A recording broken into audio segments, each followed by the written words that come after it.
Hey everyone, this is Tom Salemi of DeviceTalks. Welcome back to the DeviceTalks Weekly Podcast. We've got a long episode for you, but a great one. Chris Newmaker is back with some more newsmakers. And later on, I had the pleasure of speaking with Jim Hollingshead. He's the CEO of Insulet. And just a very, very pleasant conversation about his career path, but also the importance of connectivity in medical devices. He did it at ResMed. He developed their connectivity and cloud strategy there, and then moved on to Insulet, and they're doing what they're doing. So you'll hear all about it here at the DeviceTalks Weekly Podcast. Before we begin, I want to remind you that DeviceTalks West is happening on October 16th and 17th at the Santa Clara Convention Center. We have a lot going on. We'll have keynote speakers from all over the place, but Baxter, Penumbra, Stryker, Indie Addicts will have conversations with folks from Medtronic and Boston Scientific and Abbott and Edwards and more and more and more. So I hope you'll join us at the Santa Clara Convention Center on October 16th and 17th. Join us on Tuesday for our next Device Talks Tuesday, brought to you by the fine folks at Integer. You can find more information about that at DeviceTalks.com. Finally, I usually say this at the end, but I'll say it right here. Make sure you follow me, follow Chris Newmaker, follow Kayleen Brown on LinkedIn. We'd love to connect with you, and we'd love to see what content you share and share content with you, and just make LinkedIn a happier experience for all. So, all right, folks, we'll get this podcast episode started. Let's go. All right, you ready for this? Ready.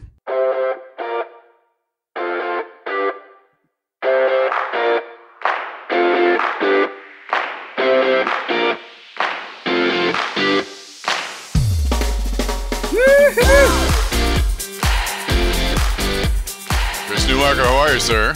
Doing well, Tom. Doing well. Good to be here.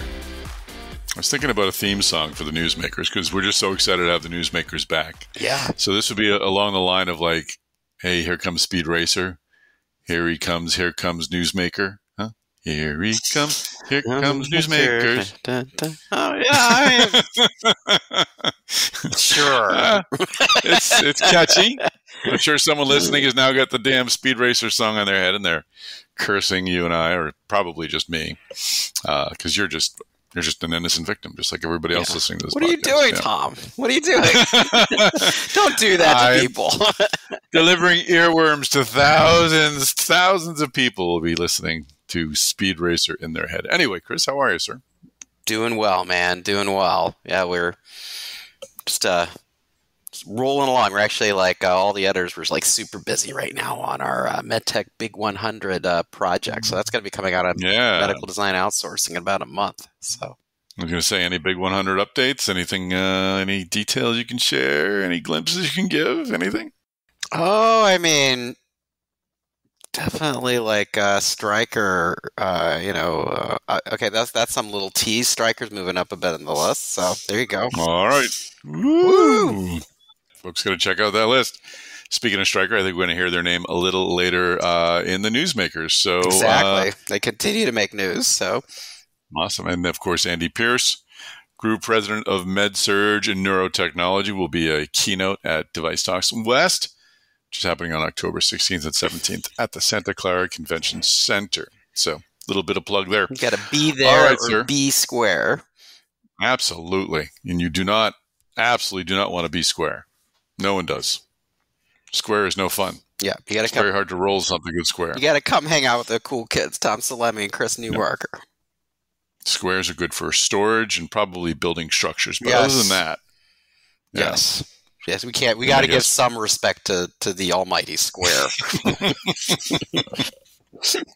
right, it would be much harder to build a building with pyramids or. Could use a rectangle or helixes. It's I'm sure it would look really. Somebody's been doing that. There's some structure somewhere in the world where it's whoa, that's interesting. Yeah. Now we've offended any civil engineers listening to this podcast.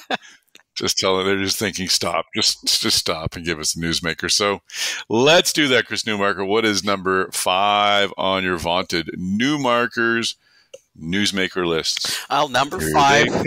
Here comes sorry, go ahead. Here comes. Here comes newsmakers. Go. I just don't like that, Tom. It's just too. all right. I mean, the next thing there's going to be some jingle saying that Kellogg's cereal's sponsoring us or something. Like, I mean, it's like, or we could work it into the podcast. Like, hold on, Tom, let me just eat my Raisin Bran just a little bit. We'll make a trip over to Battle Creek, Michigan, and see what we can get done here. A little podcast. Let's make this deal. Let's make this happen. All right, what is number 5?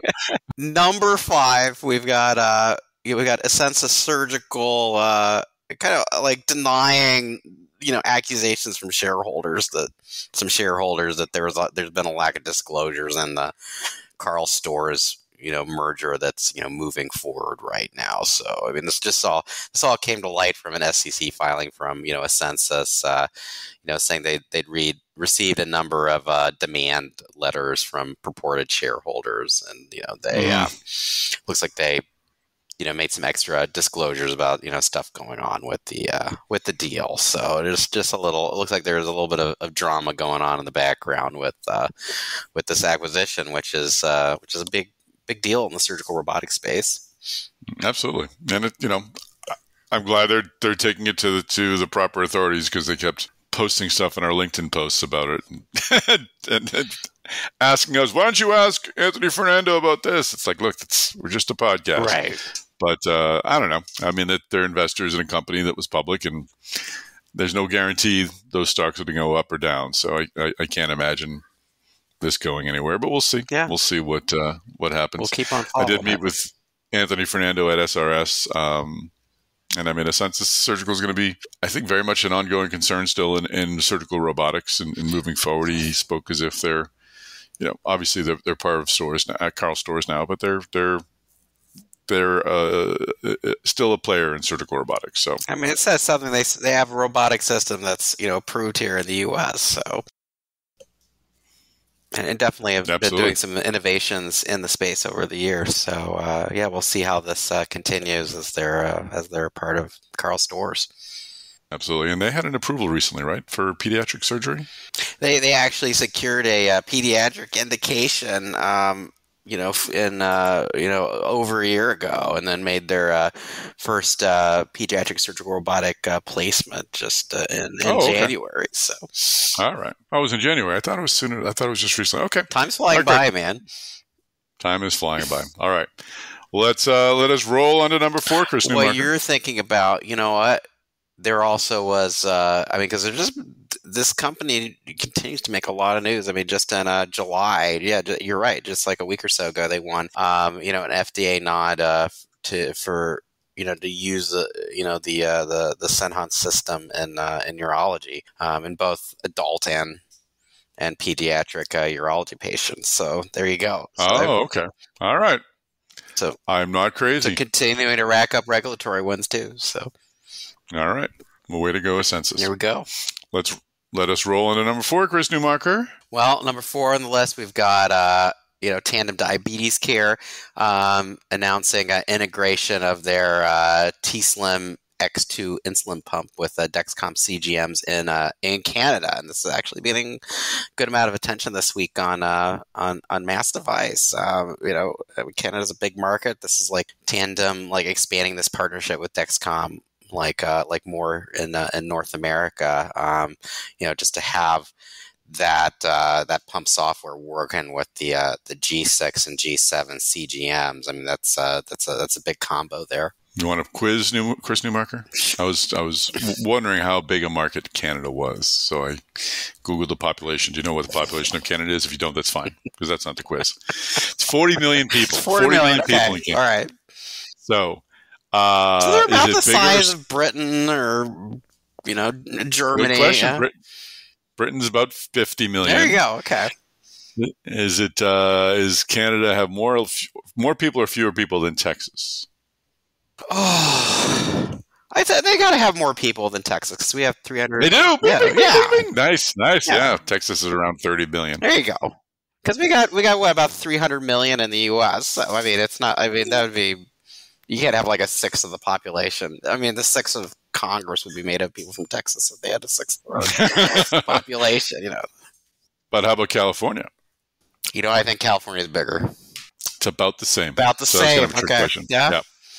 All right. And the one that surprised, the last one I looked at was Japan, and I'm ignorant to how many people live in Japan. The population of Japan. I'd say 150 million. Wow, you're better than I am. I was putting it under 100 million, but it's actually 125 million. There you go. Well, I read a statistic. I read a little piece of trivia like a few months ago. Because my children ask me questions, I have to look up answers. Like Tokyo still has the largest population in the world for a city. Is that true? Yeah. I did not know that. Yeah. So, they've got to have a large population if Tokyo is still a gigantic city. Yeah. I forget all that stuff. Of course, my kids are older, but I can't remember why the sky is blue. It's like, I used to have that answer. That's because a large portion of the atmosphere is nitrogen, Tom. No, well, thank you very much. I actually you still have this recall. Driving my son who started third grade to a camp this morning. I was actually had to figure out whether pear trees are the same species as apple trees. Wow. Your son's drilling down. I was explaining the grafting of apple trees to produce more apple trees with the same type of apples. And he wanted, could I graft the pear tree onto an apple tree stump? You're talking about this in the car ride. Yeah, all right. Yeah. You guys are tackling some big issues there in the really Newmaker figuring it out, yeah. Daddy, can we graft fruit trees this weekend? Oh, sure, son. That sounds great. I think it could be going that way, yeah. That's gonna be my hold on, Tom, I just need to go and water my fruit trees I'm grafting. My Frankenfruit. We grafted a banana and a watermelon. Actually, I read this in Wikipedia that I did not know this, that peaches, plums, and cherries are the same species, and that you could graft a branch from each of those trees onto the stump of one of them and create a fruit medley tree. Really? Yeah, so you could have a tree that produced cherries, peaches, and plums at the same time. I had to mute my mic because I was coughing a bit too much from laughter. All right, so that's going to blow Alex's mind when he gets back from camp today. It's basically going to be this tree with a bunch of those Del Monte fruit cocktail cans hanging from it, ready to go. All right, awesome. Well, we should just went off continue. Well, we're done this week, everybody. We're going to go now. No one else is listening to this. Let's roll on to number 3 before people forget we're talking about medical devices. This is when we started our fruit tree growing. Oh, gosh. All right. So number 3 on the list, we've got this is actually really interesting this week. Stryker had its earnings release and call out this week. Another strong quarter from Stryker, but they're, like Kevin Lobo, the CEO of Stryker, was saying that they're very much, they're very much still on the offense with M&A, still very much looking for new deals. And there was quite a lot of discussion then during the earnings call about could this include a soft tissue surgical robotics play, which would be really, really interesting. I mean, they've had a lot of success with ortho surgical robotics with their Mako robots, but for them to kind of expand into that soft tissue space that Intuitive's dominates so much would be that would be something else.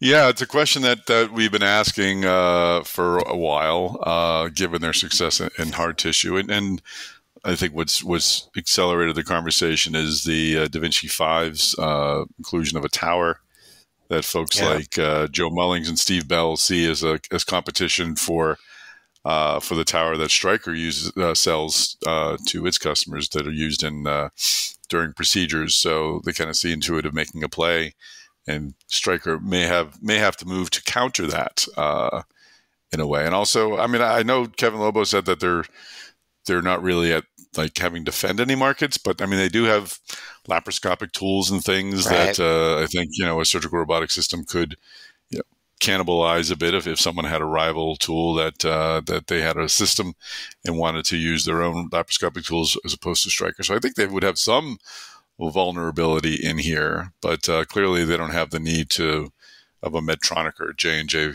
to really move quickly into this space. But we had Joe Mullings and Steve Bell on the podcast a couple of weeks ago, and I think their belief, and I think it might have been Joe Mullings who said that he really saw Stryker more likely entering to some kind of partnership with like a Moon Surgical or a Distal Motion, as opposed to develop. It certainly isn't likely to develop its own soft tissue system. If anything, it would acquire something, but maybe it moves into this slowly with a partnership. But going back to SRS, one company that was interesting was Rob Surgical, which is a Spanish surgical robotics company, and they are agnostic for the scopes that they use. They use Olympus scopes, they use Stryker scopes. So, maybe that's a future that companies like Stryker don't have to worry about losing market share to a surgical robotic system because they use them all. But he did say there's a lot of startups out there. I mean, Lobo in the earnings call, he was saying there's a lot of startups out there. He said they've looked at many of them. Yep. So, I mean, they're definitely looking. And, yep. So Andy Pierce had said something similar, that we're aware of all the systems out there. We've tried many of them. We haven't found one that fits yet.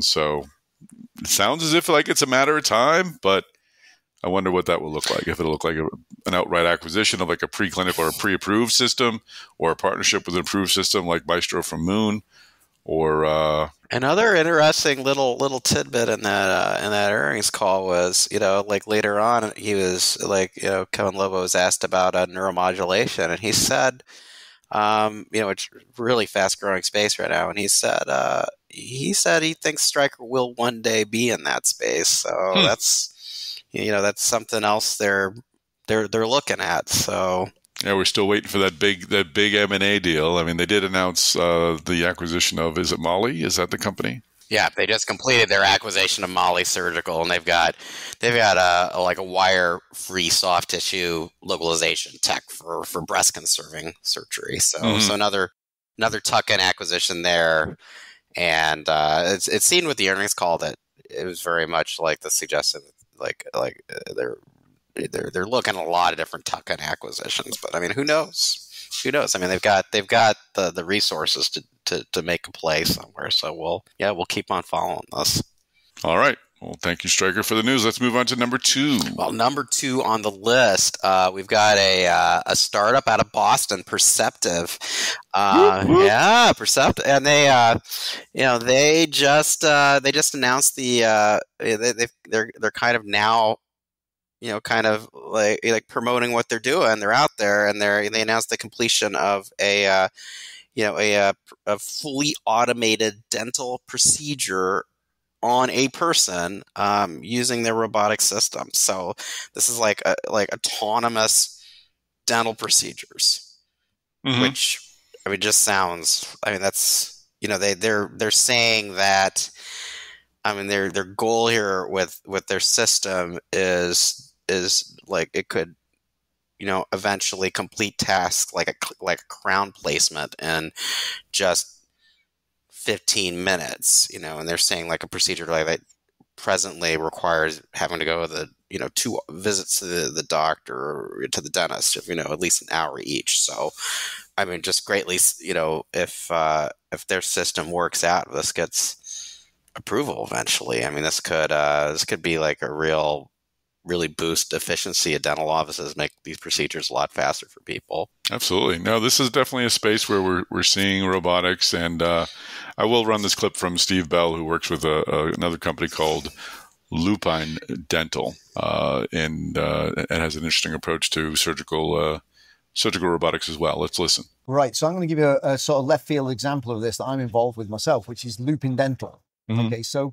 dental aesthetics, completely untapped market. Huge self-pay, patient pay. Why don't more people get veneers today? because the skill required by the user is so high to get the facets of the teeth done properly. It's more or less impossible for most. So dentists, they've got an untapped market that they can't actually make into a profit center because they can't do it. You bring in something like a looping dental, which is it's automated the prep of the tooth. And it actually mimics the two best people in the world, which is Stephen Koubé and Gilip Gurel. They've basically digitized them into the platform, which is amazing. That is amazing. So now what you've done is you've enabled every dentist in the world, no matter what their skill level is, they can do the prep like the two best people in the world tomorrow. Okay? And that just changes the game. And the reason why that sort of robot is an enabler is because today they wouldn't do the case. So the $10,000 out of the pocket goes away. Instead, tomorrow they can do it. They take 10,000. Lupin takes a cut of that. And everybody's happy because it's an enabler. And more robots are going to not just level the playing field, they're going to open up markets because now people have the things that you can't do by hand that are able to be done because of the enabling factor of the robot. All right. So, yeah, once again, this is a space. It's private pay. There's, I think, a lot of varying skill levels, as Steve mentioned, in preparing for veneers. It requires a certain skill set that a lot of surgeons don't have, so they can't even offer this service to their customers. So certainly seems like an opportunity where surgical robotics could move in. I don't know anything about crowns, fortunately. I've never had one. So I'm having a hard time envisioning where this system would sort of come into the procedure, if it's in the prep or in the implantation of the crown or all of the above. I'm not sure. I know with the images that came with the system, it showed it like working in someone's mouth. So okay, that's interesting. Yeah. I mean, I just as a patient, I'm not sure where I'm at with that. I mean, I think it's something people would have to get comfortable with. You're ready, you're not ready to go Star Wars with your dental procedures, like having. Well, I mean, it could. I mean, maybe it's I don't know. I don't know if it's the kind of procedure where as in a cleaning or something where they're or a filling where there's an exposed nerve that you're just kind of waiting for things to happen. If that's the case, then you kind of hope that the system is as responsive as a human would be and stop doing what they're doing if you suddenly had a shock of pain. But I'm sure this has all been smoothed out, and as a business, they'll get and as this an industry, figured out, Tom. They'll get it figured out. As a business and an industry, dental is certainly just an obvious place for robotics. It was interesting that they've raised $30 million, and one of their investors is Dr. Ed Zuckerberg. Okay. And that'd be Mark's dad. I was wondering if there'd be a relation there. Yeah. So I guess we've got some Facebook cash in this. So, Mark. Well, maybe not. I'm sure it's not Facebook cash. Dr. Zuckerberg, I'm sure, had his own money to invest. Yeah, he had a successful dental practice. Yeah. He did okay. He did okay. Let's go on number one of the newsmakers. No, we won't do that anymore. No. Number one is we've got BiVacor reporting the first successful human implantation of its total artificial heart as part of an early feasibility study. So, I mean, my gosh, artificial hearts have been, there's been work on them for decades, and it has a fraught history. But here we go again. So, but this is the first human implant of an artificial heart. Of their artificial heart. Of their heart. Thank you. Yes, it's called their artificial heart. They call it the total artificial heart. So TAH. Yeah. The TAH. So they made the implantation June 9th at Baylor St. Luke's Medical Center and at the Texas Medical Center. So it's. It's an interesting artificial heart because it's using magnetic levitation technology, which kind of reminds me of kind of the designs that Abbott uses with its LVADs, using magnetic levitation technology, in order to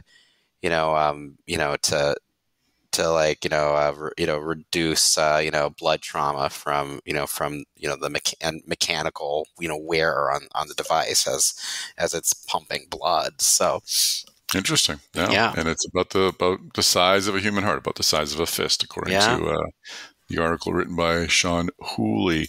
And it's been occurring, just as an aside, we've gotten away from identifying the authors of these amazing articles on MassDevice. So Sean Hooley wrote the Asensus article, the Tandem article. You wrote the Stryker article. There you go. Sean wrote the Perceptive article and the BiVacor article. So Sean is really the engine of the site. I mean, just watching him, like everything he's covering and doing to keep our audience informed. I think everybody has their weeks. You all sometimes have weeks where it's like when you're at a newspaper. Some days you just had like 2 or 3 on the front page. Like you just dominated the front page. Just a great day. Those always felt good. Totally. It was just all over the place. Yeah. All right, Chris Newmaker. Well, great news as always, and we'll keep working on a theme song. Maybe we didn't start the newsmaker. No, we won't do that one. No. Census, BiVacor, Stryker. All right, Chris. Talk to you. Catch you in a week, man. We'll have a newsmakers next week, and then I'm on vacation the weekend after that, so we won't have one. Fantastic. All right, we'll see you next week, Chris. Thanks. See you, Tom. This is Tom Salemi of DeviceTalks.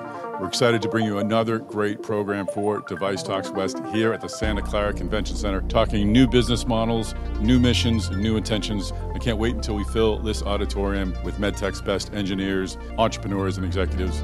This is DeviceTalks West. The foundation of connected care is the who we are that drives the what we do. We shape our environment, and then our environment shapes us. Thoughtful discussions of how it impacts not only markets, but society and the workforce. What is it doing for the patient? And that's what our technology needs to be. I look at what the standard of care is today. Are there areas where we can improve upon the standard of care, or are there areas where there are significant gaps? And that's what drives me. What am I trying to accomplish? Getting back to that core, what problem am I trying to solve? Am I going to do something new and really move the needle for patient outcomes? So there's a ton of work to be done, and that's what keeps me excited. Why did you choose MedTech? Find out at DeviceTalks West on October 16th and 17th. Register at west.devicetalks.com. The folks that are saving lives, they're all here.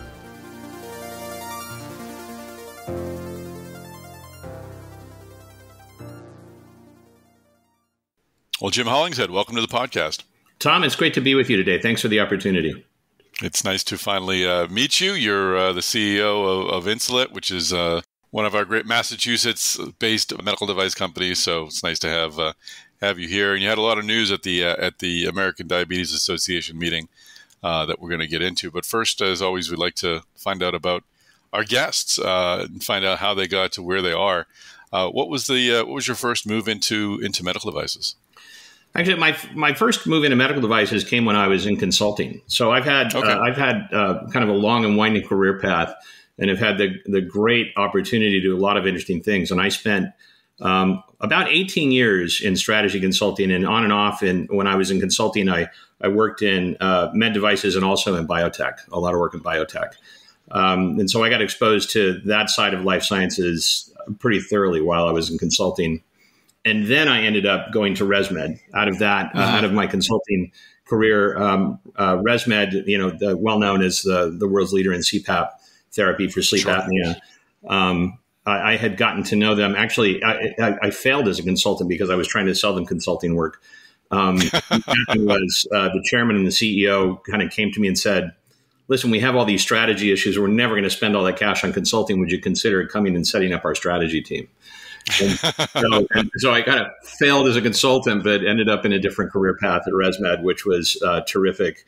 And I spent a lot of time at ResMed. We did some really, really interesting things there, including developing the strategy that connected CPAP to the cloud. So it was my strategy team and our product team that realized what was going to happen with Medicare, and we wanted to take work out for our channel partners at DME, and we wanted to improve the patient experience. And so we made the decision to put a SIM card in every CPAP and connect everything to the cloud, which at the time felt like a huge bet, actually, and just completely changed the CPAP market entirely. hugely successful. And it was out of that how I ended up coming to Insulet. Ultimately, I got invited to join the Insulet board because of what we had accomplished at ResMed with cloud connected devices. So that's really interesting. I want to unpack that move in a second, but you kind of anticipated my question. Were so you weren't being a consultant with an eye that someday I'll be captain of the ship, I'll run a business. You were sort of happily consulting, or what? Did you have a longer term plan at that point? That's a great question. In my career, I've always done the thing I found most interesting. That's and actually that's what I tell my kids too is, choose the thing that's more interesting, even if it's not the thing that's most lucrative. And that's actually how I ended up in consulting. And I found consulting so much fun because of the variety of problems, the variety of companies, the variety of industries, the variety, just like, meeting people, all kinds of people. But then as I got further into my consulting career, I felt like it was time for a change. And so when ResMed approached me, it was a big decision. I was pretty far into my consulting career. I was a senior partner. I had a ton of autonomy, and I actually took a pay cut to cross the table into industry.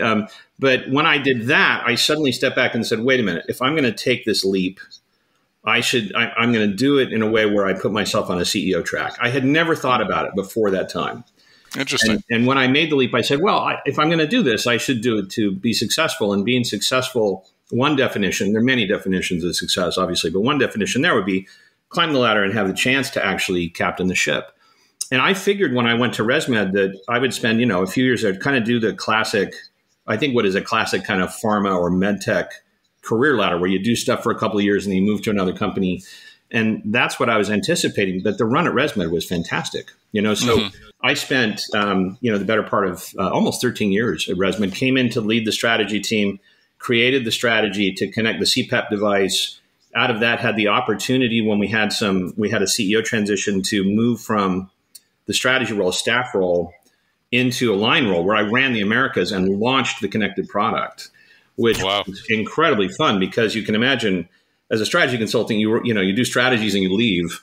And as the head of strategy, helping to create that plan and then be able to move role to launch it commercially, some of the most fun I've ever had. And of course, it went viral. I mean, we went from a strong number 2 player to the clear number 1. We changed the way DMEs do CPAP therapy. It was incredibly exciting.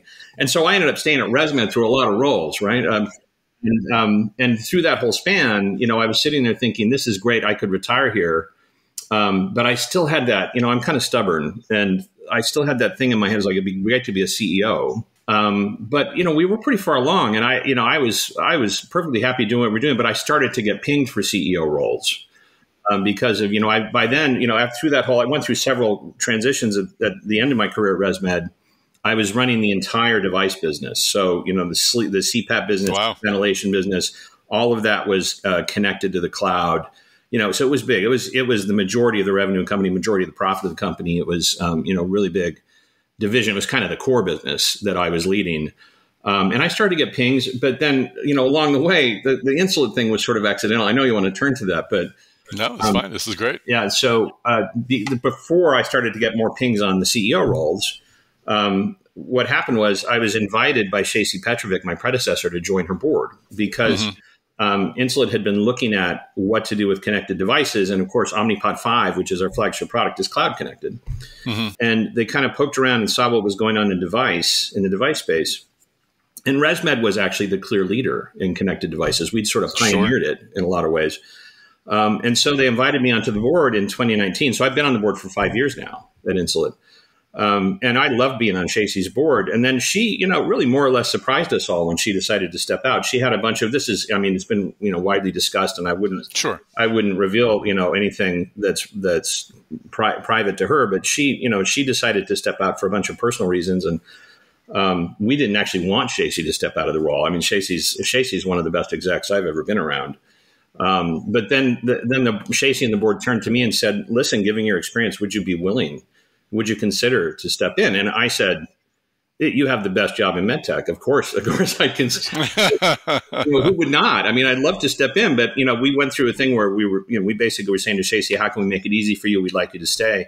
But then when she made her decision, I was offered the job, and And for me, it was like so many things in my career, kind of just a nice happenstance. Like I had decided to join her board, at her very kind invitation, because I found Insulet so interesting. And I thought what Insulet was doing for patients was so powerful and important. And then to be given the opportunity to step in to lead the business is, pinch me. It's a pinch me moment. I love it. That's amazing. It's fantastic. So. That's amazing. Yeah, and often when you're offered a CEO role, it's because things haven't been going well. So you're entering a situation where things are sloped downward. In this case, you were on an upward slope already. You sort of had to maintain the path. The business was going great. And, the hardest part about the transition, as I said, is Shacey is such a great exec. And I would say even a better person. That, coming in behind Shacey she was a very, very tough act. She has been a very tough act to follow. But she's been a terrific colleague and mentor and coach for me. So, and of course, we've had a great run. As I stepped in, we were just preparing to launch Omnipod 5, which has just been a revolutionary offering in the insulin delivery market. So it's been terrific. Oh, that's a great story. No, and it's not dissimilar, I think, to journalists who, after writing for 20 years, you kind of want to write your own story. You want to kind of get in the game a little bit and off the sidelines. So I can certainly understand that. Help me understand if I can just focus on ResMed and the move for a second, because I've got less than an inch understanding of things in medtech because I talk about everything. I know about the move to cloud. I know the SaaS model. I never quite had made the connection to Medicare, and it's probably pretty obvious.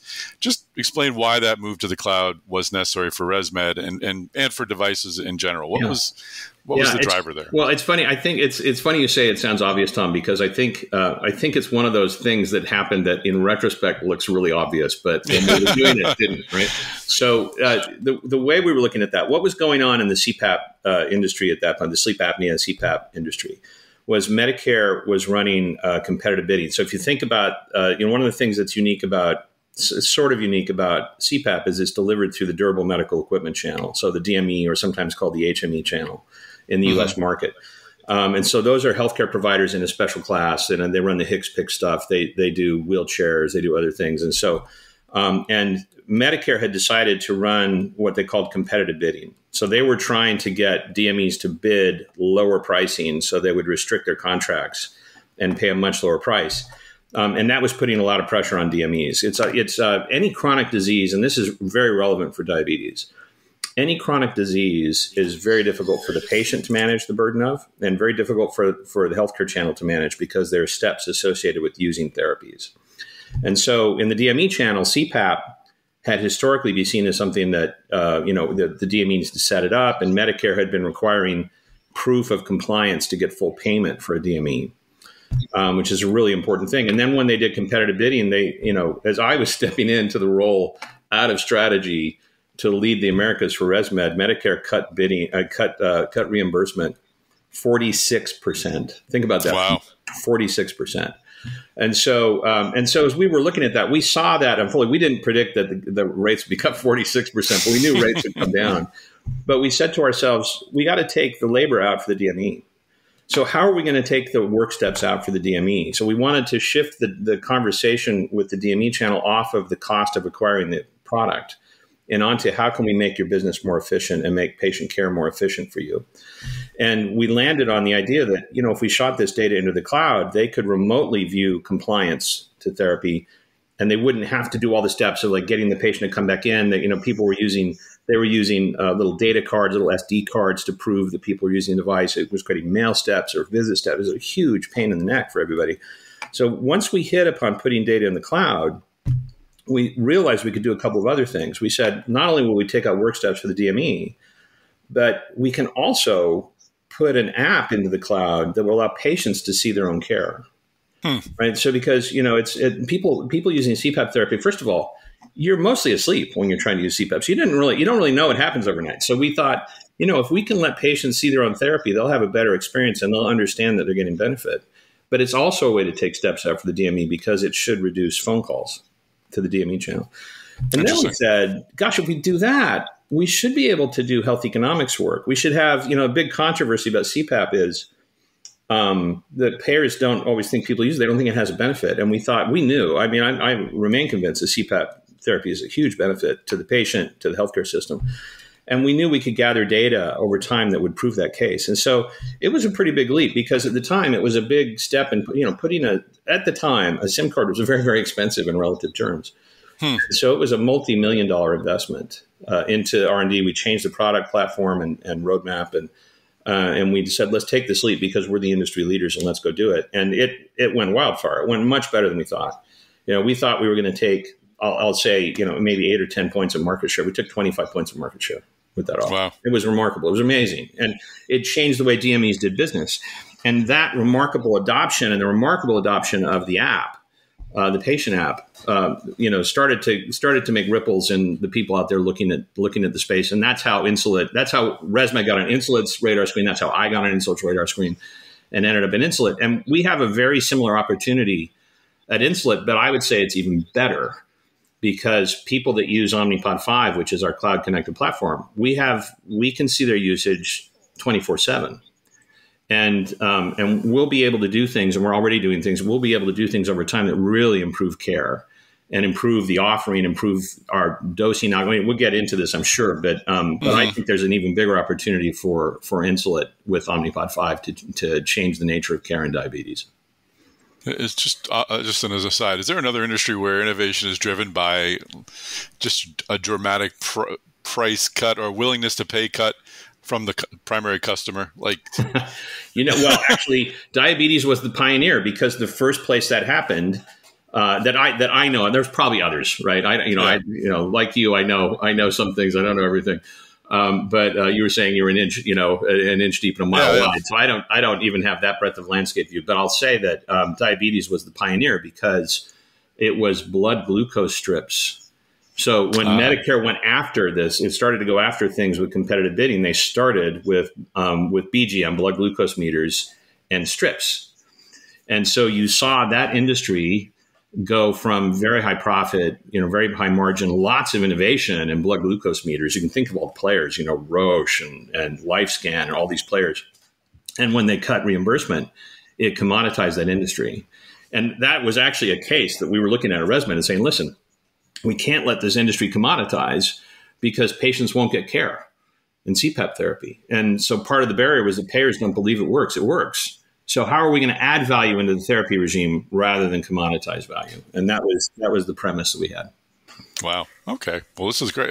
Going into this, I was going to try to draw a parallel between sleep apnea and diabetes, thinking that maybe I was just making a stretch for conversation, but it's encouraging to hear your answers and say we've actually got a fish on the line. Well, let's talk first. Just introduce folks to Omnipod 5. Yep. What is it, and how does it work? Well, Omnipod 5 is our Insulet's flagship product, and it is the latest version and a revolutionary version of our Omnipod platform. So let me just start with Omnipod. Omnipod is a wearable, disposable insulin pump. It's you wear it on your arm, your abdomen. It adheres to your body. It automatically deploys a very small nylon cannula into your arm, so it can trickle insulin into your body for people that need insulin therapy. And Omnipod was already doing so well as an offering because it's so discreet. It's wearable, disposable, very low copay. Most of our patients pay less than $50 in copay. Some pay zero copay, as opposed to the two competing offers for Omnipod are, first, multiple daily injections, so people continue to do finger sticks, look at their blood glucose, decide what to dose, give themselves an injection. That's MDI, multiple daily injections. That's what we replace. Mm-hmm. And then there are other insulin pumps, but they tend to be kind of bulky. You wear them on your belt. They have a cannula or a clear tube that has a needle set that you have to then have attached to your body. So the tube gets caught on a doorknob. It's awkward. You have to bleed air out of the tube. So there's a lot of work steps associated with other pumps. Omnipod solved the problem of removing most of those work steps. Wearable, disposable. You can wear it in the pool. You don't have to take it off to shower. Just the Omnipod platform. So we had 4 generations of that product. Most recently, a product called Omnipod Dash, which introduced phone control, so you can control it off of an app on your phone or a lockdown controller that we provide. So all of that was doing great. We then added in August of 2022 a fantastic world-class, the term of art is AID, automated insulin delivery or automated insulin dosing algorithm. And so Omnipod 5 has all the same great features, same form factor, pharmacy access, low copay. But in addition to that, it uses BLE, it uses a radio signal to connect to a continuous glucose monitor. And when we launched, the only monitor we had, which is a great monitor, is Dexcom's G6 CGM, continuous glucose monitor. So it takes the read off of the CGM, sees where your blood glucose is, sees the trend of your blood glucose, and then our algorithm is an AI-based algorithm. It's predictive. Given that data and the trend data it's stored, it predicts where your blood glucose is going, and then it decides whether or not to give you a microdose of insulin every 5 minutes. And so what it does, net, is it automates your insulin dosing to keep your blood glucose very, very clearly in range, in the right and the appropriate range of blood glucose. And it adjusts to what's going on in your body because it can see the signal and predict where you're going. Revolutionary. Great algorithm. And because it's so easy and it delivers. Can we just unpack that for a moment, though? I mean, because it's like when you say it, I can't think, and perhaps there are other devices out there. This is a device where you're literally handing over the administration of a drug to an algorithm and to a sensor. How big a deal is that? Because it sounds like a big deal. And are there comps in medtech? I'm trying to think. I guess pacemakers would deliver a charge, but how do you view this? Because it's a big deal. Yeah, it is a big deal. First of all, it is a very big deal. And let me just start before I answer the comps. Let me just turn to why it's such a big deal. It's such a big deal because living with diabetes is a massive burden. Mm-hmm. Right? So if you're living with diabetes, you have to make hundreds of decisions every day. You're figuring out, where's my blood glucose? What am I going to eat? When am I going to eat? What's the impact on my glucose? Do I need to dose myself? How much do I dose? And in addition to all that, if you're doing multiple daily injections, you got to carry the syringes or the pen, the insulin pen around with you. You got to figure out how you're going to measure your blood glucose. Am I going to do it with the CGM? A lot of people do that. CGM is very widely adopted now, which is fantastic. Or they might still be doing finger sticks and using a blood glucose meter with a little, a strip and measuring their blood. It's an unbelievable burden of disease for both people with type 1 and with type 2. And so the reason it's such a big deal to automate all that is because it removes all those steps. Mm-hmm. And it's as close as we've gotten yet to an artificial pancreas, quote unquote, right? That system, that Omnipod 5 system with working in conjunction with our partner CGMs. And so it's a huge deal. It puts diabetes in the background. That's the whole goal. Our goal is to put diabetes in the background. And in addition to making it easier, it delivers better outcomes. Mm-hmm. Because if you're doing multiple daily injections, there's a lot more variability in how you're delivering insulin, how you're measuring your blood glucose. You might miss a dose very frequently. You might give yourself too much. You might give yourself too little. And so we know from our pivotal trial and from ongoing real world evidence that we deliver much better outcomes with much less burden. And so that's a really, really big deal. That's revolutionary. And that's why Omnipod 5. There are so our competitors make the tube pumps. They have algorithms. They have automated insulin delivery. But when we launched Omnipod 5, it took the market by storm. We launched in late 22. By the end of 23, we were the number one prescribed AID system in the U.S. and we're the number one patient preferred AID system in the U.S., which is obviously our core market and where we launched first. And so it's been a revolution for people with diabetes. It's been terrific. And our goal is to help people who are on MDI. Our main target is bring people off of MDI onto automated delivery so that we simplify their lives and do it at an accessible cost. You can get it in the retail pharmacy. It makes everything much easier, right? So it's a really big deal, and it changes people's lives, right? Who is making that purchasing decision? Who is choosing Omnipod 5? Ultimately, it's the patient, of course, but who's driving that? Is it the patient that says, I want this, or is it the physician who says, you should have that, you should use that? Yeah, it's a combination. Physicians are obviously very, very influential. And so, the most prescriptions in the market are written by endocrinology practices, whether by the endocrinologist themselves or their nurse practitioner or whatever. And a lot of type 1, interestingly, not every person with type 1 diabetes is in the endo channel, as we would say from a business point of view. There are a lot of people with type 1 who are being managed in primary care. But, the prescriptions for all of these systems are largely, the bulk of them are written by endocrinology practices. And so the physician will usually sort of start to gauge whether or not they think a patient is ready for a pump. I should say, there's a lot I can say about this, but I'll say that, let me start with that. So physicians are often thinking about, is my patient ready for a pump? And when they have that equation in their head, they're often thinking about tubed pumps, which are much more difficult to manage. And one of the huge benefits of Omnipod 5 is made pump therapy and AID therapy so much more accessible. When we first launched it 2 years ago at ADA, right before we launched, one of our key investigators finished his talk around the data in our original pivotal trial and said, what this means is that AID pump therapy should be offered to everybody. And it is now standard of care. AID therapy is now in guidelines as standard of care at diagnosis. It's not widely adopted yet, standard of care at diagnosis, but it's now, but that's because it's so easy to use. So the endo has a huge influence mostly on who's eligible, who should get a pump. And what we believe is that virtually everybody who needs multiple daily injections should get a pump, right? And should, Omnipod 5 is very easy. But the patient makes a lot of choice. If you take Omnipod 5 or any of our Omnipods and put them side by side with a tube pump, patients almost always choose Omnipod because it's just so much easier, so much elegant. And, we're on an audio podcast, we're on a radio podcast, right? But I could hold it up and show you, but it's very small and unobtrusive, and people, there's lots of benefits around. I can wear whatever clothes I want. We hear that all the time from our customers, and so yeah. What made someone eligible for a pump previously? Was it their condition, just their lifestyle? Like when did an endo say this person is ready for a pump? Yeah, well, mostly the traditional, I would say, the kind of longstanding traditional view is once my patient understands how to manage injections, if I think they can handle the complexity of also doing a pump, then I will write them a prescription for a pump. And that's 10 years ago is how most physicians thought about it. All pumps have actually gotten a bit easier to use, but Omnipod 5 is a complete revolution in ease of use. And so that's why we're growing. Most of our growth comes from people abandoning injecting themselves with multiple daily injections because they see the ease of use and the clinical benefit of coming onto Omnipod 5 therapy. And we're clearly the market leader in driving that part of adoption. Clearly. So let's talk about the type 1.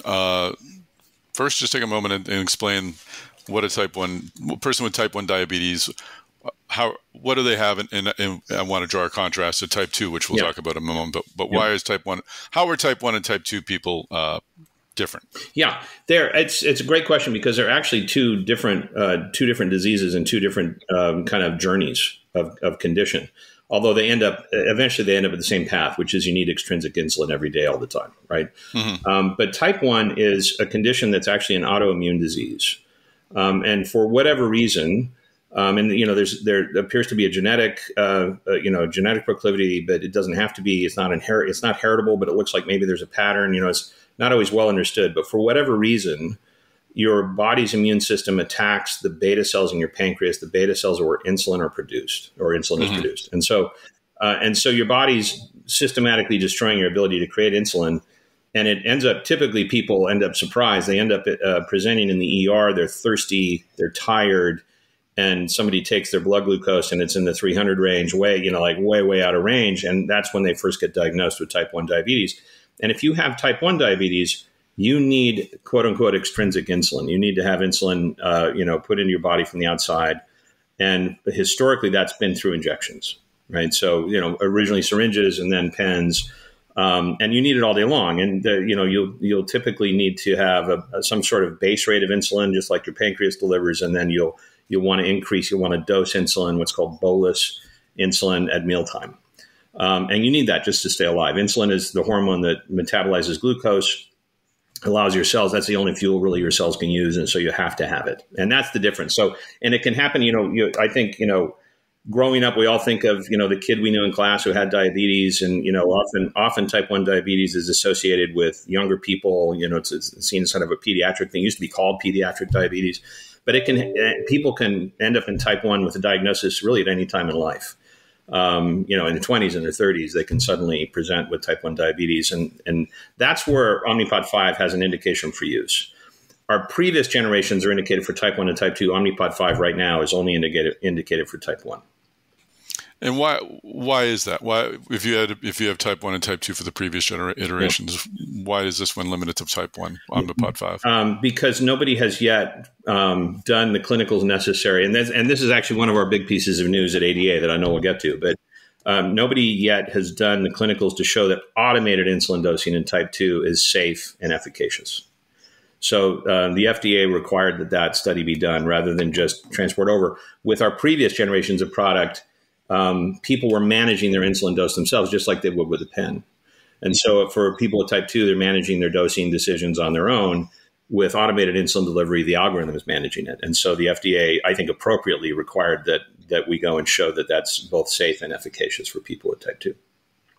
So someone with type 1, they're eligible. They're able to get the Omnipod 5, someone listening to this. Yep. Let's talk about someone with type 2. How is that disease different? Yep. And where does Omnipod 5 fit into their lives? Or could it fit into their lives? Not yet. May. Well, hopefully, from my point of view. Well, hopefully, yes. Yeah. So type 2 is different. Type 2 is a chronic disease that people progress to over time. And there's a lot of factors that, are quote unquote risk factors, or conditions that lead to type 2 diabetes. But maybe the simplest way to think about it is usually people have obesity, and they end up in a cycle where their cells don't respond well to insulin. So that's called, you'll often hear insulin resistance, right? Or, when I go get a physical, I'm always testing, I'm always getting my insulin resistance tested, right? So your cells don't respond well to insulin. And your pancreas starts to get really tired. It sounds weird, but your pancreas is working to crank out more insulin because your body's not responding.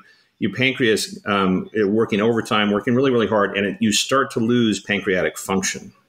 And so your pancreas becomes less efficient at producing insulin precisely as your body is not using it as well. And you can see it's sort of a slippery slope down.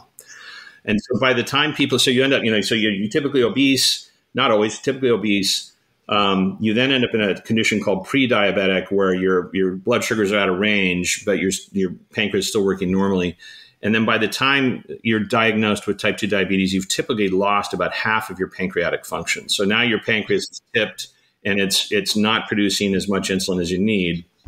And then that's a 20-year progression. So it usually goes obesity, pre-diabetes, diagnosed.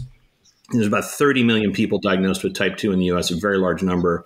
And upstream of that, there's a couple 100 million people, a couple 100 million obese, about 90 some odd million pre-diabetic people, 30 or so million with probably 10 million undiagnosed. And then as you progress to that, you go through different care regimens, you take different drugs, different medications. Almost always at the end of that, you end up needing insulin. You'll first need what's called basal insulin. I talked about before. You need like a base rate of insulin. And then eventually you'll end up in a situation where your care looks a lot like somebody with type 1 diabetes, where you need multiple daily injections. You need to have a base rate, and you need to do mealtime bolusing. And those are actually larger populations in the U.S. Just to give you some scale, in the U.S., there's somewhere between 1.5 and 1.7 million people living with type 1 diabetes right now. And in the U.S. market, there's somewhere between 3 and 4 million people who need basal rate insulin who live with type 2 diabetes. And there's about 2.5 million people with type 2 diabetes who require multiple daily injections or intensive insulin therapy. So it's a much larger population than type 1. Most of the technology in the market's been developed for people with type 1 diabetes. So let's talk about the journey to type 2.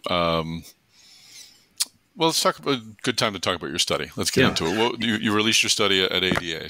So what were your findings? We think that the people who need insulin therapy in type 2 also deserve to have a much reduced burden, right? We want to simplify life for people that need insulin therapy. And so based on our remarkable results with Omnipod 5, and we have the label for Omnipod Dash, which is our Gen 4 product. And so we can, we understand the type 2 space fairly well. So we went to the FDA and we said, hey, we want to do a study that would be a pivotal trial that would allow us to get a label extension for Omnipod 5, which has been so successful in the type 1 space, get a label extension so we can also promote it and use it with people with type 2. And by the way, I'll say we don't promote it now, but physicians already saw the power of it. So we have, we get a lot of prescriptions for our Omnipod Dash product, which is on label for type 2. We've had a lot of off-label prescription writing without us promoting and not trying to promote, being careful not to promote. We get a lot of off-label writing for Omnipod 5. So we know it's a successful therapy in the real world, but we needed to show that it was safe and efficacious. So we wrote a protocol with the FDA. We recruited. It's the largest ever trial. We're very proud of this trial for a bunch of reasons. Largest ever trial for an AID system in the type 2 space. Very, very representative population, which is difficult to do. The type 2 population, it tends to be very ethnically diverse, socioeconomically diverse. very often people on the bottom part of the socioeconomic pyramid are the ones that are the most poorly cared for, and higher morbidity and mortality in, say, the African American population and the Hispanic population. So we deliberately recruited a very diverse population. It's about a quarter of our sample is African American in the U.S. About a quarter is, not quite a quarter, is Hispanic, non-white, and then about half of it was white in terms of ethnicity. And so we're proud of that already, both from a health equity point of view, but because that's more representative of the type 2 population as it presents in the world. And the results from the trial have been fantastic. So, people with an A1C 7 or higher were enrolled in the study. And across that, very ethnically diverse, very socioeconomically diverse, and then across a whole range of A1Cs. And what we saw was A1C, but let me just pause on A1C. A1C is like the moving average score for your blood sugar. Okay. So it's a look back. It's a biomarker that tells you what your average blood sugar is running at, and a higher A1C is less control. So people with diabetes, type 1 or type 2, the guidelines say you should be below 7 A1C. A normal A1C is in the 5.5 range for somebody that's not living with diabetes. So we recruited A1C 7 and higher. Across every A1C level, we showed benefit. The average benefit of A1C was 0.8 in the study, which is really significant. The higher your baseline A1C as you walked into the study, the bigger benefit you got. So people with an A1C over 9, which is very uncontrolled, they had a benefit of 2.1% off of that 9. Really, really big move. And really interestingly and importantly, no increase in hypoglycemia. So the reason people hold off on doing insulin therapy is you can overdose and throw somebody into blood sugar that's too low or hypoglycemia. That can put you in the ER. With Omnipod 5, we've always had very low hypoglycemia in our studies, in our real world evidence. In this population, no difference in hypoglycemia by introducing Omnipod 5, and very little weight gain, which is the other reason people don't give insulin. They want to hold off on insulin for people with type 2 because they're on a weight gain. They're on a weight problem. They have a higher weight. So fantastic results, very efficacious, very safe in the study. Very, no adverse effects of any size in the study, and terrific clinical benefit. And we enrolled it quickly. We think it's because it's so easy to use. Patients stayed on it. I mean, there was no page in this presentation. I will say one other thing. We showed a clinical benefit on reduction of diabetes distress, which is actually a clinical marker. It's a validated clinical marker. So not only did we get those great clinical results, but in the study, we showed a statistical improvement at how stressed people felt in managing their diabetes. So it's a landmark study. It's a very, very important study. We have now filed. We've used that study. It was an agreed protocol with the FDA. We've now filed for that label extension with the FDA. It's all in the FDA's hands, and the FDA does a good job. We'll see what questions they have and how long that takes. But we're very optimistic that we'll get a label extension and be able to start to help all those millions of people that need insulin therapy in type 2. Were there two groups in the studies or just one group? It was one group. It's not a 2-arm study. It's a single-arm study. So it was compared to their baseline care. And they walked in. There was also no run-in period. So we took people. Most people came off of MDI. We had some people who were doing MDI with CGM already. So about 60, I think it was 62% were already familiar with CGM. 38% had never before used CGM. And so that's brand new to technology. They all got benefit. All the ethnic groups got similar benefit. Actually, the only difference amongst the ethnic groups was, for some reason, Hispanics benefited just a little bit more. So just enough for that to be statistically significant, but across the broad population, they all got the same clinical benefit. And then very importantly, this is a different topic. About half the enrollees were using a GLP-1, which is, GLP-1s have been all the top, right? About half of them, 55% were using a GLP-1, exact same benefit, whether you were using a GLP-1 or not. Same reduction in A1C, same improvement in time in range, which is the running blood glucose metric. And so GLP-1s didn't make a difference in the study. And that just shows further that GLP-1s and insulin are actually great companion therapies. Interesting. I was going to ask about GLP-1s a bit later. But so what has to happen at the FDA? Does someone sign something? Is there a committee vote? And what do you as a company do in this time? And then I kind of want to get into, if you can, assuming you're getting a green light, So what's your plan to reach the type 2 diabetes population? So it's a traditional medical, med tech, med device filing, so 510K filing.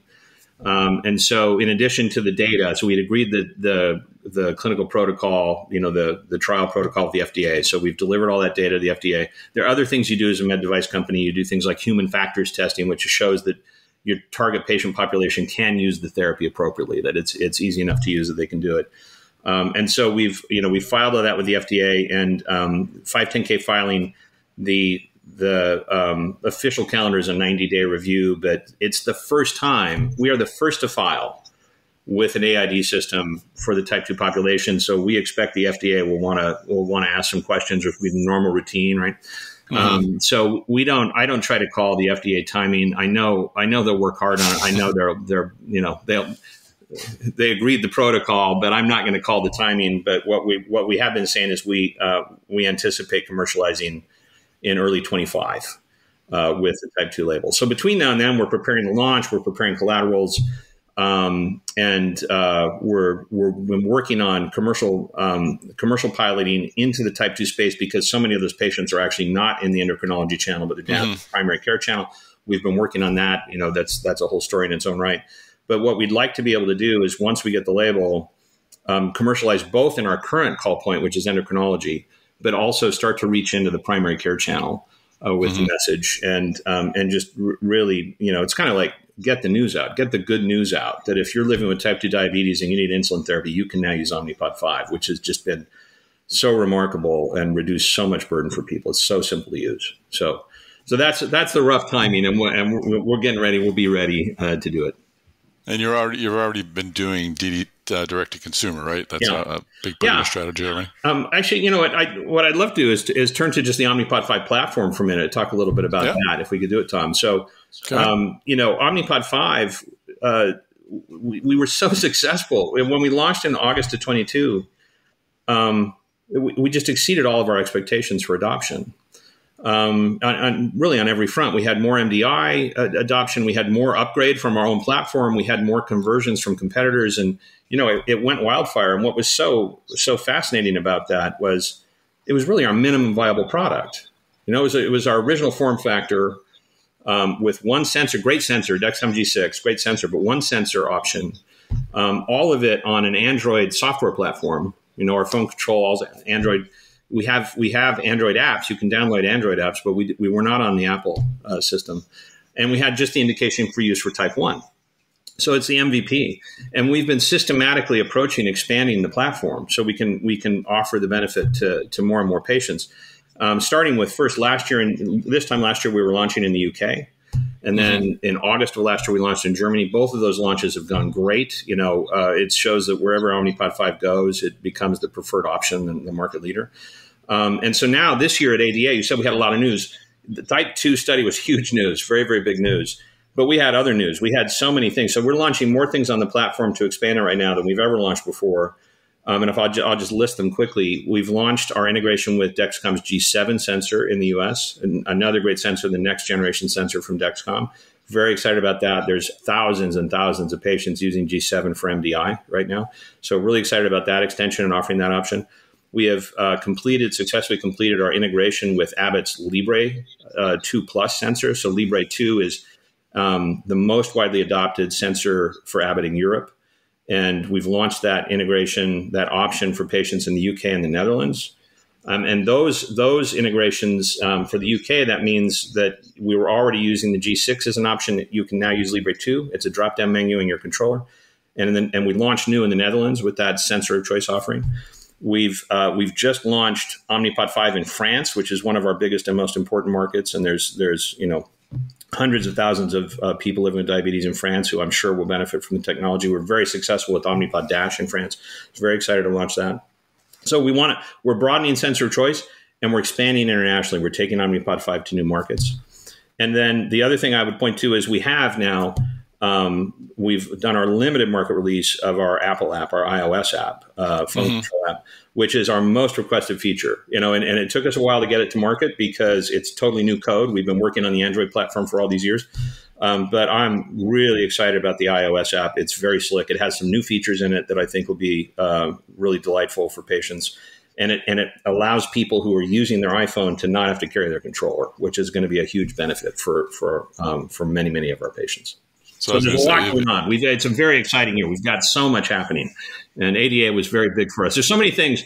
I've been joking with my team. We've launched so much innovation this year that it's hard for me to keep it all in my short-term memory.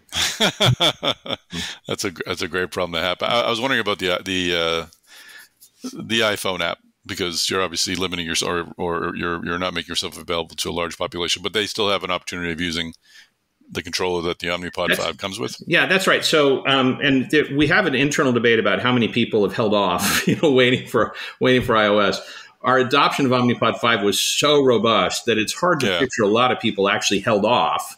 However, if you get an Omnipod 5 now, what you get is you get a starter kit. And so we provide a locked down cell phone. It's an Android platform phone as the controller. So the software to control the pod is in this lockdown phone. You get in the starter kit, then you get a bunch of pods. And then when you refill your prescription, you get a box of pods, right? And so you always have that. The reason people want iPhone is because they don't want to carry this controller and their iPhone, right? Yep. So people using the main benefit for them is, I'm sitting at dinner, I realize I need to dose myself. I don't want to reach into my pocket or my purse and pull out a separate device. I can very discreetly do it on my iPhone. Everything's on my iPhone is what those patients tell us. And so we're very, very excited. We've got that in limited release. We hope to have that in full market release and available to everybody in the U.S. Very quickly.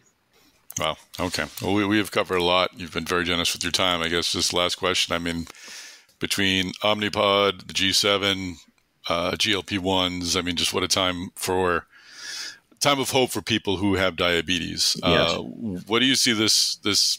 Where do we go from here in 4 or 5 years? What do you see the future of caring for people with diabetes looking like? It feels like we're just on the cusp of some greatness. I completely agree with you, Tom. I think we're on the cusp. I mean, I think that, technology, the underlying technologies have become so much better, right? And so, when you think about cloud connectivity, device-to-device connectivity with, Bluetooth chips, and you think about, microprocessors, all the underlying supply technologies become much, much better. What we're doing is we're driving that innovation. So we're going to continue to miniaturize. We're going to continue to simplify. And just in the near term, we're going to launch in more markets, make it more accessible to more people. But we'll continue to improve the offer. We're working on improved algorithms so that people have even fewer decisions to make and can have even more automation in how they manage their diabetes. We'll over time, we'll be working on new form factors. And a big thing for us is to take advantage of, and this was unique, I think, for us, a unique opportunity. It goes back to where we started in this conversation. Every Omnipod 5 user is cloud connected, and we get all that data. Now we de-identify it, we keep it secure. We use that data to analyze usage, and we are going to be able to increasingly personalize care for people. Type 1, type 2, whatever. We'll be able to see patterns of care. We'll be able to use machine learning to do things like automated patient coaching, alert people to how they might use the system better and that sort of thing. And we'll be able to provide much simpler workflows for physicians and much better health econ data for payers over time because of that asset, because of that connectivity. And so, we think of that as kind of creating a data flywheel business, which is a kind of a common term in the tech world, not so common in the device world because most devices aren't connected, right? And so I think given the nature of Omnipod 5 and its pervasive cloud connectivity, we will be able to use data and help patients use a view into their own therapy and help them manage themselves better while we also automate it more. And so I think the opportunity is enormous. I do think that people living with diabetes deserve to have better and simpler care, and that's where we're going. We want to simplify life for people with diabetes. That's great. And just one more detailed question, just thinking back to your previous Omnipod versions where we've had permission for type 1 and type 2. Traditionally, is type 2 a much larger population of users than type 1? And has that held up with each version? And do you expect that to hold up with Omnipod 5 if you get if we get the label? Well, the population, just the U.S. market is fairly indicative of actual insulin usage. Worldwide, that there's more than 500 million people living with diabetes. The vast majority of them are type 2, vast majority.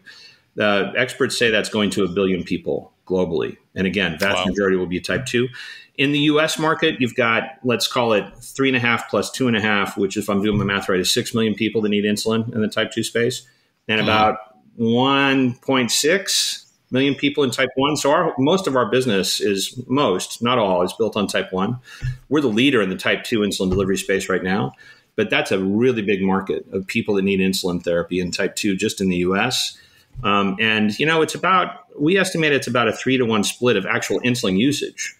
Type 2, 75%, type 1, 25%, plus or minus. So if we can successfully get the label for Omnipod 5, there's a lot of people we can help. We really, really want to help those millions of people. And obviously it's a big business opportunity for us. Excellent. All right. Well, exciting stuff. We'll look forward to hearing hopefully good news from the FDA and following your story going forward. Jim, thanks for joining us on the podcast. Tom, it's been a lot of fun. I really appreciate the opportunity. It's good talking to you. Well, folks, that is a wrap. Thanks so much for joining us on this episode of the DeviceTalks Weekly Podcast. Once again, join us on Tuesday for our DeviceTalks Tuesdays. Make sure you register for DeviceTalks West, happening October 16th and 17th at the Santa Clara Convention Center. Go to west.devicetalks.com to register for that. And, of course, subscribe to the DeviceTalks Podcast Network so you don't miss any future episodes of the DeviceTalks podcast that we assemble for you, because they're really great. So next week, we'll have 2 podcasts coming your way. We'll have another DeviceTalks Weekly and Intuitive Talks. I was going to put it out this week, but we're putting it out next week. And then the week after that, we'll be launching a new podcast, and it'll run on Friday in place of this here podcast. So you'll receive a very new, and I'll say quite the hot property podcast coming up in just a couple of weeks. So I hope you'll sign up, or rather follow the DeviceTalks Podcast Network, or subscribe on your podcast player so you don't miss out on that. All right, folks. Thanks again for joining us on this episode. Tune in next week. More great stuff coming your way.